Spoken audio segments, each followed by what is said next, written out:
آج ہم اللہ والوں کی بات کرنا چاہتے ہیں۔ دعا کریں اللہ پاک ہم سب کو اللہ والوں کی سنگت اختیار فرمائے، ان کی صحبت میں بیٹھنے، ان سے فیض لینے سے اللہ پاک راضی ہوتا ہے، اور ان میں شمار حضرت داتا گنج بخش علی حجویری رحمۃ اللہ تعالی علیہ کا بھی ہے، جن سے فیض اولیاء کرام نے لیا، جن سے فیض حضرت بابا فرید الدین شکر گنج رحمۃ اللہ تعالی علیہ نے لیا۔ کس طریقے سے فیض لیا؟ آج تک کسی ولی نے ایسا فیض نہیں لیا جو عقیدت، جو پیار، جو محبت حضرت بابا فرید الدین شکر گنج رحمۃ اللہ تعالی علیہ کا حضور داتا گنج بخش علی حجویری کے ساتھ تھا، ایسا کسی نے بھی حاصل نہیں کیا۔ کیسے؟ کہ جب آپ ٹبہ فرید پر بیٹھتے تھے، جو لاہور میں اب بھی ہے، اس مقام پر بیٹھتے، جب ساری دنیا سو جاتی تو حضرت بابا فرید الدین شکر گنج کی عقیدت محبت کو دیکھو، دل راضی ہو جاتا ہے۔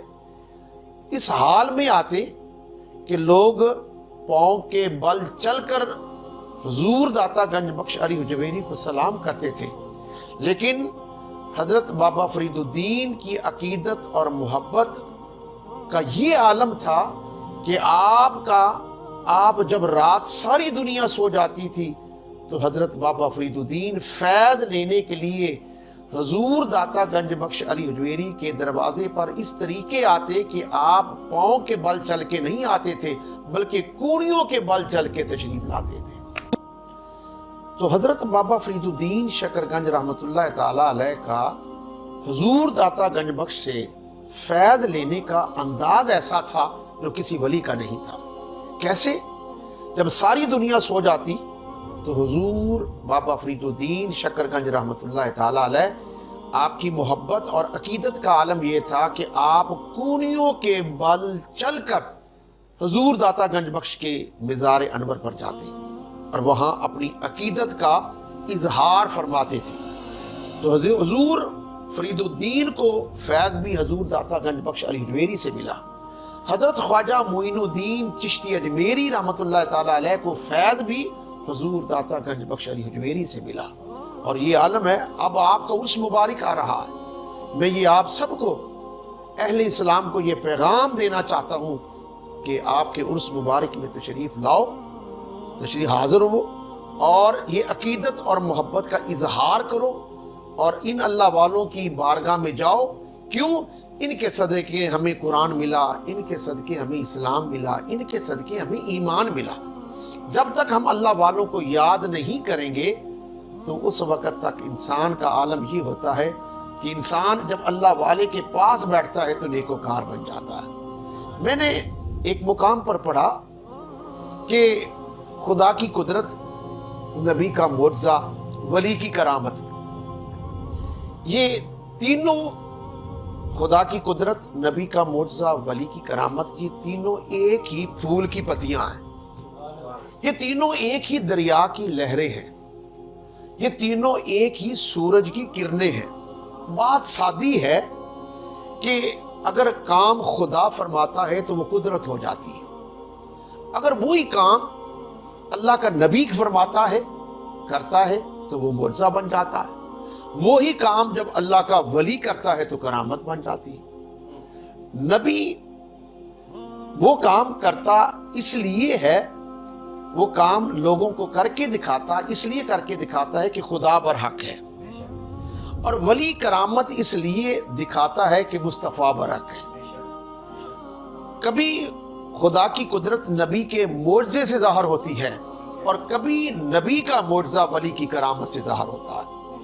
جب اللہ والے جب کسی سے بات کرتے ہیں یا کوئی کسی کو اپنا قرب عطا کرتے ہیں، پھر ان کی زبان نہیں ہوتی، بلکہ ان کی زبان پر خدا بول رہا ہوتا ہے، پھر رب بولتا ہے۔ کیسے بولتا ہے؟ حضور داتا گنج بخش علی حجویری کا عالم دیکھیے کہ ایک مرتبہ آپ اپنی اسی کٹیا کے اندر، اسی گھاس کی چونپڑی کے اندر جلوہ فرما تھے، دریائے راوی آپ کے پاس سے گزر رہا تھا۔ حضور داتا گنج بخش علی حجویری جب تشریف فرما تھے تو ہندوؤں کی ایک بارات آئی، ان کا وہ راستہ بھول گئے، وہ ایک مدینہ بستی کی طرف جانا چاہتے تھے، جو ایک بستی جس کا نام مدینہ کی بستی تھی اس وقت۔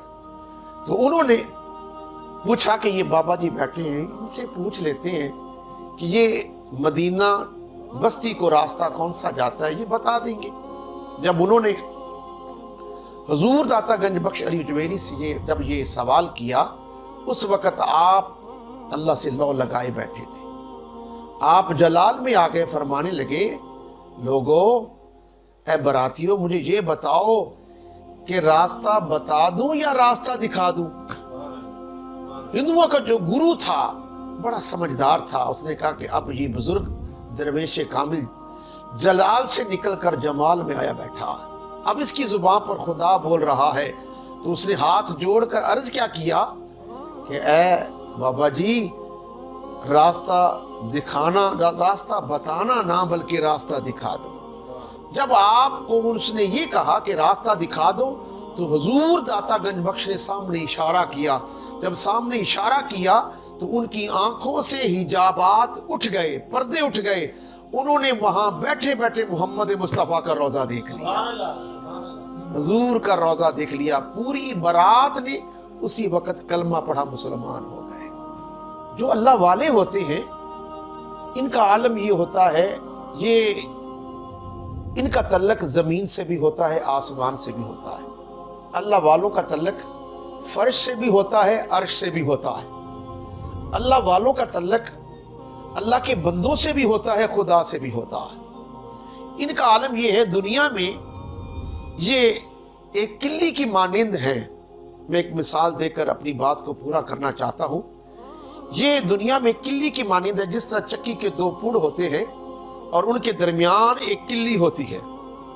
جب آدمی اس کے اندر دانے پیستا ہے، جو دانے دونوں پڑوں کے درمیان آ جاتے ہیں وہ پس جاتے ہیں، وہ ریزہ ریزہ ہو جاتے ہیں، اور جو دانہ اس کلی کے ساتھ چمٹ جاتا ہے وہ پسنے سے بچ جاتا ہے۔ جو اللہ والے ہیں ان کی مثال بھی کلی کی مانند ہے۔ جو گناہگار، جو بدکار، جو سیاہکار جب وہ اللہ والے سے چمٹ جاتا ہے، اللہ والے کا ہو جاتا ہے، اللہ والے کا قرب پا لیتا ہے، تو وہ دنیا کے عذاب سے محفوظ ہو جاتا ہے۔ پھر وہ اس کو قرب مل جاتا ہے۔ جب قرب ملتا ہے تو پھر ہوتا یہ ہے، اس پر خدا بھی راضی ہو جاتا ہے، محمد مصطفیٰ بھی راضی ہو